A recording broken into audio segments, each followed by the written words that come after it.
And the policies from the powers that be are separating us. And they are afraid for us to come together to have that conversation. I'm waiting for one of these politicians to address this issue. Somebody saying, look, these policies are not only just not working for black folk, they're not working for Latinos, and they're not working for poor white folk. And poor white folk are being manipulated emotionally to act out as though they are above the system. When they got to go back to a home and open up the refrigerator and ain't no food in there either. Right. And they don't have no health insurance that's not helping them out. Right. So we got to stop this divisive behavior, because you're right. The enemy is not the roaring devil that looks ugly with horns and a pitchfork. He is elusive. He is slick. And he'll drop all that negativity and walk away and leave us to allow it to supplant itself in us. And then we are destroying one another like piranha in a pond, eating on one another, demolishing one another, cannibalizing one another, when we have more in common than we have in different.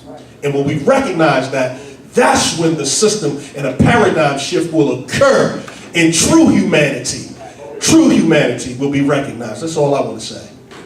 You know, when you were talking, and I'll give you a second, but when you were talking and you began to talk about like the wealth, the prosperity movement and things like that, and I thought about when you said when the masses of people came together and they exited, then they bankrupt that system.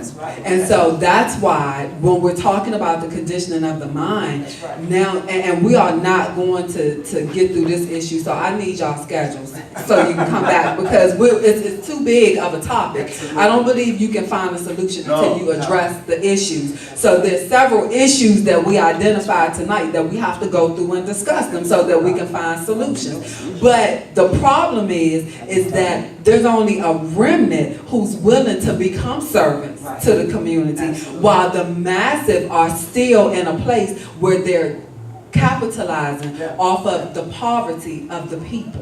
And so they're living good while people in their congregation are being evicted. Cars are being repossessed. They in the house with no lights, no food, but yet they living good. That's the reality of the state of the church right now. And so it's only a handful that are saying, you know what, I'm not going to take a salary. You know what, I'm going to connect myself with the judicial system. I'm going to make my presence known in the prisons so that I can go in and start transformation now, so that we can reduce recidivism. So when they get out this time, they've got resources that they can tap into so that they don't have to go back. So this is the point that I'm trying to get to when I ask, what part does religion play? So I need y'all schedules.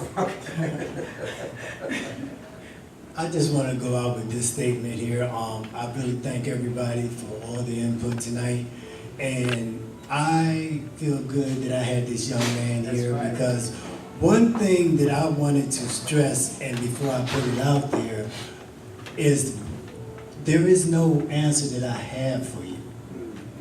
But one step that I do have that I would like to recommend is personal resolve.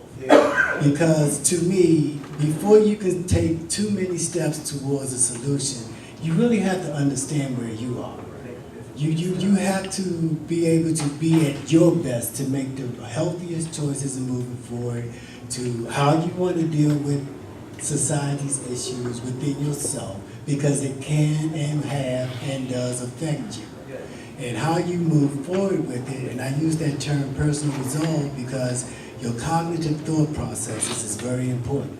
You want to be at your best, because the decisions that you make and the choices that you come to for what your actions will be and how you're going to relate with others, how you're going to be showing yourself, and how you're going to be accepted from how you show yourself is going to have a lot to do with what you decide is the best, most spiritually correct move to make, of course, without a doubt.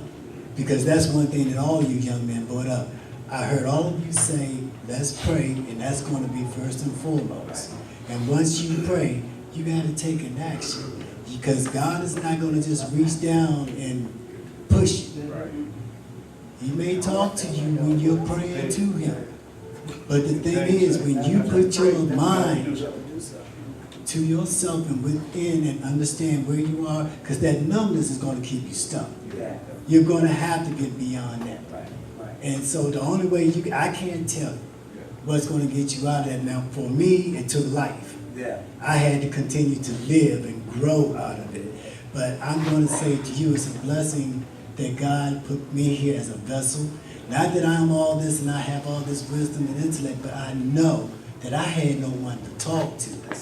And it was very, very important to me to talk to you. Yeah. And since I had the opportunity to do so with you and the other young men, I just really want to stress the point of your personal resolve. You to understand really how you are. The one that said the anger, and we utilize the fact of justifiable anger, but not to act out. You know what I'm saying?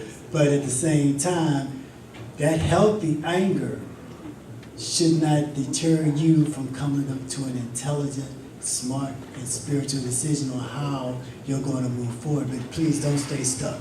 And when I put it out there, that the things that I heard you say, Dr. Dana, and in terms of what you've been doing in your community, I commend you.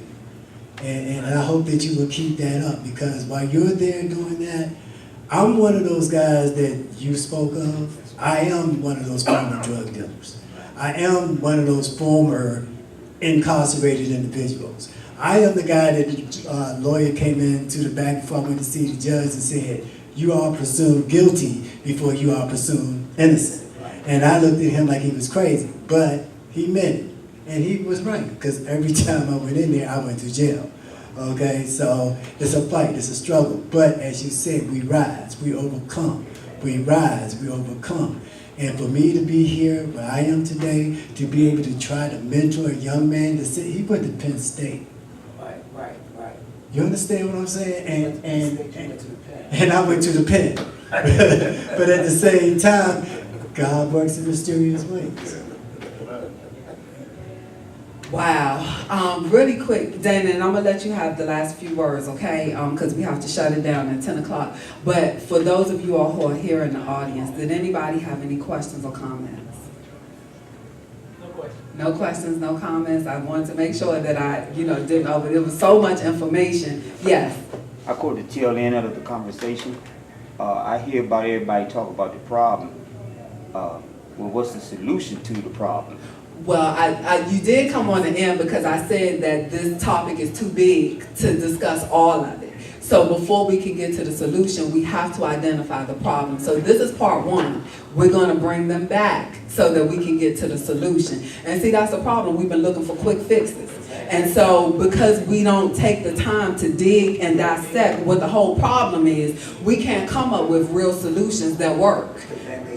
We put Band-Aid on, and it's time for us to move past praying. And I don't know why we feel like we serve a God that's an intimidated God. He was a God of war. He was moved by anger. When he got angry, everything got turned upside down. Right? He just gives us the wisdom in how to move forward and how to harness our anger and how to respond. So we're in a war. Now we have to be strategic about our response. But nobody goes nobody goes to war, number one, unprepared. And so in order for us to be prepared to fight the war that we're in, we have to identify every system that's oppressing us. So it's not going to be done in one session. And so what I will encourage you to do is when it's posted on YouTube and it's posted on the eLife Media website, go back and look at it so that you can be caught up when we do part 2. Okay? Got you. Dana, I'm going to hook you back up real quick. We got 2 minutes, and then I'm going to get with you all and get you all scheduled so that we can have you all back.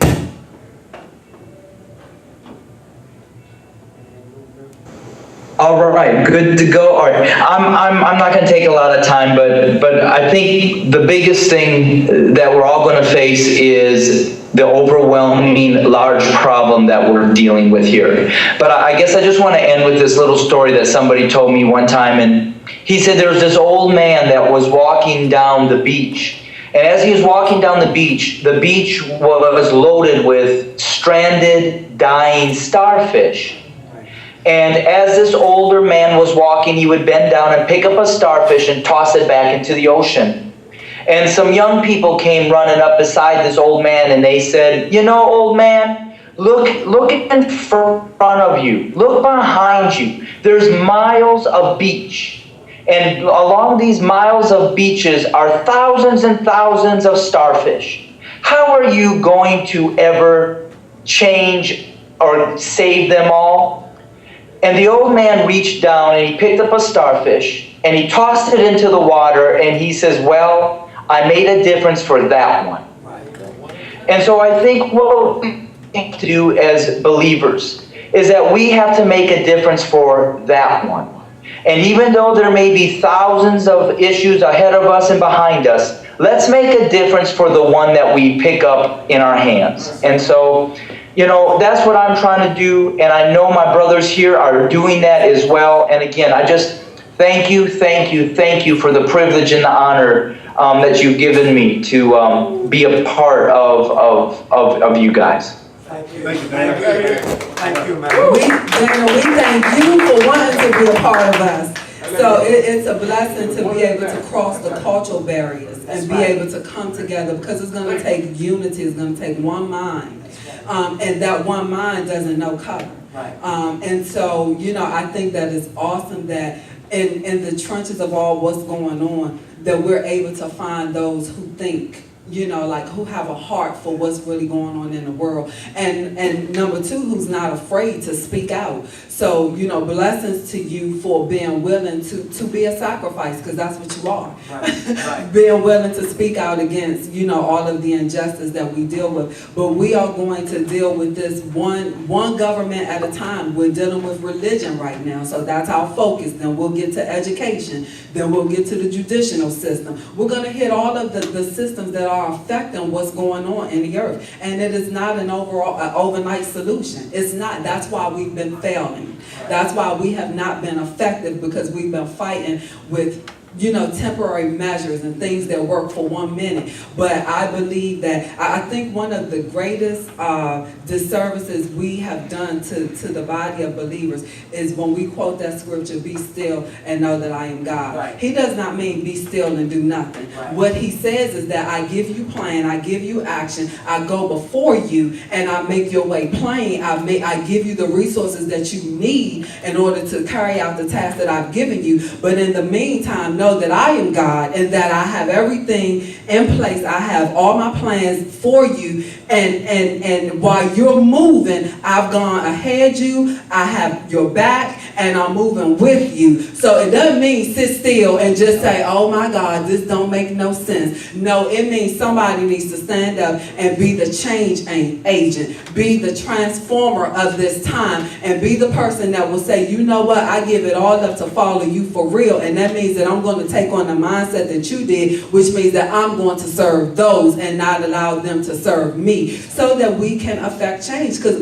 we have to go into the governmental system. We have to, you know, these are places that he's given us the authority to go in and make change. But we've been sitting back waiting for him to do it, and he's saying, I ain't coming back. So if y'all don't do it, it won't be done. Right. But it takes a different mindset to know that. So having said that, thank you, Reverend Marcus Washington. Thank you, Dr. J.E. Sterling.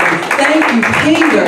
Thank you, Robert Berry. Thank all of you all who have come out tonight. Thank you, Dana Stevens, for coming, joining us all the way from Chicago. And we're going to be doing a lot of work with you. So thank you all for just being open to having this discussion. And I'm serious. I need your schedules. If we can't come back next week, then, you know, we need to get to part 2 as soon as possible. So thank you all. Listen, tell your friends to go back and watch it. You go back and watch it, because it's going to be a lot of information that you missed tonight.